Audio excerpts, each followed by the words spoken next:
Build your first $1,000 emergency fund.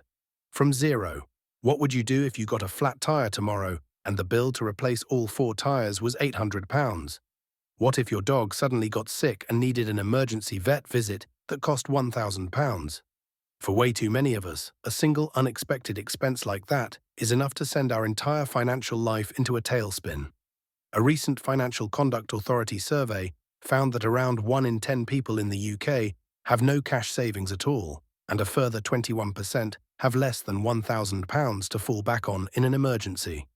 If that thought alone makes your chest tighten a bit, you are in exactly the right place. Because today isn't about shame. It's not about complicated financial jargon. Today is the day you draw a line in the sand. This is the simple, step-by-step plan to building your first £1,000 cushion from scratch. We're going to build a wall between you and life's chaos, and it all starts with that first £1,000. 1. The problem, why you're stuck in the stress cycle. Let's be honest, living without a safety net is exhausting. It's that constant low-grade hum of anxiety in the back of your mind. It's the feeling of your stomach dropping when the check engine light flashes on. It's the mental gymnastics of figuring out which bill you can pay late this month just so you can afford groceries. That's the reality of living paycheck to paycheck, a cycle where you are always one small disaster away from a major crisis. This isn't some personal failing, it's a financial trap. And you are not alone in this feeling. Millions feel the exact same way. But today you learn how to dismantle that trap. When you have no buffer, every unexpected event forces you into a reactive and usually expensive decision. You might have to swipe a high-interest credit card, take out a predatory payday loan, or borrow from family, which just adds another layer of stress and guilt to your relationships. You're not just paying for the car repair, you're paying extra in interest and emotional stress. The problem is, you're stuck playing defense. You're always reacting to the last problem, which makes it impossible to ever get ahead and plan for the future. It's a feeling of being powerless, like you're being controlled by your circumstances instead of controlling your own life. But the way out, the first step towards true freedom, is so much more attainable than you think. 2. The solution, your 1,000 Freedom Fund. The solution is an emergency fund. Let's be crystal clear about what this is and what it isn't. An emergency fund is money set aside for one thing and one thing only: to cover large, unexpected expenses that could otherwise destroy your budget. This is not a vacation fund. This is not a down payment for a car. This is not for concert tickets, no matter how amazing the band is. Think of it as your financial fire extinguisher. You hope you never have to use it, but you sleep a whole lot better knowing it's there. Its only purpose is to handle true emergencies: a sudden job loss, an urgent medical bill, a critical home repair, or an essential car repair.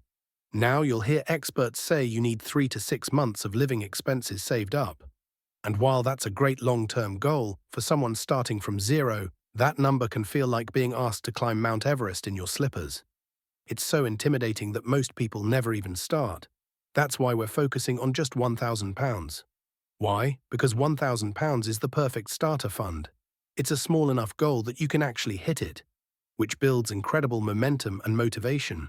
But it's also a large enough amount to stop most common financial emergencies from turning into full-blown disasters. That £1,000 is your freedom fund. Freedom isn't just a word, it's the ability to breathe. It's the power to make choices based on your hopes, not your fears. It's the first, most critical step to breaking the paycheck-to-paycheck cycle and finally getting some peace of mind. 3. Step 1. The right account. Make it separate and sacred. The very first practical step is deciding where this money is going to live. And the answer is simple: not in your regular current account. This is one of the biggest mistakes people make. If your emergency money is sitting in the same account you use for groceries and petrol, it's just too easy to accidentally spend it. You'll glance at the balance and your brain will trick you into thinking you have more spending money than you actually do. You need to create separation. Your mission is to open a separate savings account, and it's even better if it's at a different bank than your main one. Out of sight, out of mind. The goal is to make the money accessible in an emergency, but not so accessible that you can grab it for a pizza on a Friday night. Specifically, look for a high-interest or easy-access savings account online. These accounts are FSCS protected, meaning your money is safe, but they pay way more interest than the giant high street banks. By opening this account, you are making a physical declaration that your future security is a priority. It's your first powerful move, and do not, under any circumstances, put your emergency fund into something risky like stocks or crypto. The value of those can drop right when you need the money most. The rules for your emergency fund account are simple: safe, separate, and reasonably accessible. 4. Step 2. Pay yourself first. Automate everything. The secret to saving money when you feel like you have none to spare is to make it automatic. You have to start treating your savings like it's your most important bill. You pay your rent, your phone bill, your electricity. Now you're going to pay your future self first. The most powerful way to do this is to set it and forget it.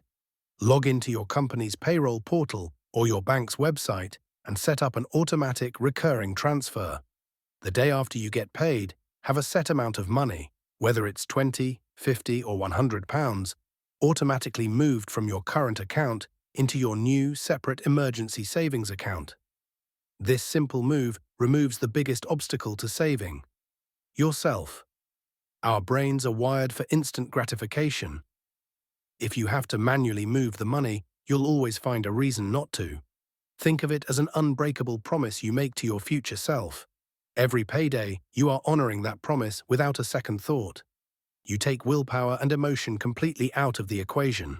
The money is gone before you even have a chance to miss it or talk yourself out of it. If your employer offers it, you can even set up a split direct deposit, where a piece of your paycheck goes straight into your savings. The key is to make saving the default action. It's not something you do with leftover money, it's the very first thing you do when you get paid. This one habit is the engine that will build your £1,000 fund faster than you can imagine. 5. Step 3. Find the money. The aggressive start. Okay, the system is set up. Now, where do we find the actual cash to kickstart this fund and get to £1,000 quickly? This is the all-hands-on-deck phase. We're going to find money in places you didn't even realize you had it. First, the budget audit. Print out your last 2 months of bank and credit card statements and grab a highlighter.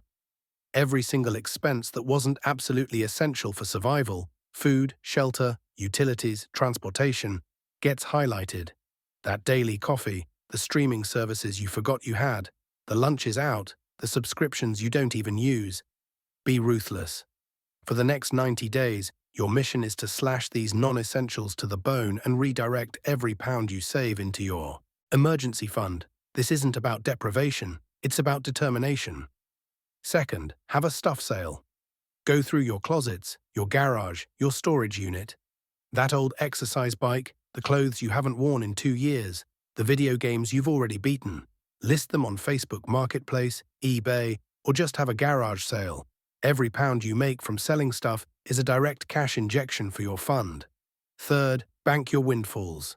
Any unexpected money that comes your way has one destination and one destination only: the emergency fund. Tax refund, emergency fund, birthday cash from your aunt. Emergency fund, that small bonus from work. Emergency fund. For just a little while, you need to reprogram your brain to see this surprise cash not as fun money, but as freedom money. Every pound you redirect is a victory. You could even think about a temporary side hustle. Driving for Uber, freelance writing, pet sitting, whatever you can do for a few hours a week to generate extra cash that is 100% dedicated to hitting that £1,000 goal. The plan here is intense, focused effort to build that initial buffer as fast as you possibly can. 6. Step 4. The grind. Consistency over intensity. Once you've made that initial aggressive push, the game changes from a sprint to a marathon. Long-term financial health is all about consistency. It's about building the habit of saving, even if the amounts feel small. It can be tempting to ease off once the initial excitement is gone, but this is where real character is built and progress happens. Even saving just £25 a week adds up to £1,300 in a year. Think about that. That tiny, consistent action can build more than your entire initial goal over the course of 12 months. You are building a fortress of financial security, one brick at a time. Some weeks you'll lay a big brick, some weeks a small one. But every single one makes the wall stronger. Track your progress on a simple app or a spreadsheet. And celebrate the milestones when you hit 250, 500 and 750 pounds. Acknowledging your progress is key to staying motivated when the finish line feels far away. And don't get discouraged if you have a week where you can only save £10. The amount is less important than the act of saving. You are training your brain and your budget to make saving a non-negotiable part of your financial life. This steady, consistent effort is what turns a temporary project into a permanent financial shield. You have the blueprint, but information is useless without action. If this video gave you a little bit of hope and a clear plan, do me a favor and hit that like button and subscribe for more simple financial guides to help you take control of your money. But more importantly, I have a challenge for you. Your first action step starts right now. I want you to go to the comments and tell me one specific, non-essential thing you are going to cut this month to put towards your £1,000 fund. Are you cancelling Netflix? Making coffee at home? Saying no to takeout for a month? Declare it in the comments. Making a public commitment makes you so much more likely to stick to it. Let's hold each other accountable and build this together. Building your first £1,000 emergency fund isn't just about the money. It's about changing your entire mindset from one of fear and anxiety to one of control and confidence. It's about proving to yourself that you are more than capable of building a secure future, £1 at a time. Just remember the steps. Set up that separate, sacred, high-interest savings account. Automate your contributions so you pay yourself first, every single time. Get aggressive at the start by cutting costs and finding extra cash. And then settle in for the long haul with small, consistent savings. This journey won't always be easy. There will be temptations. There will be setbacks. But every single pound you save is a vote for a less stressful, more stable life. That £1,000 is the first domino. It's the buffer that gives you breathing room, the foundation you can build all of your other financial goals on. The journey of £1,000 begins with a single decision. Make that decision today. You can absolutely do this.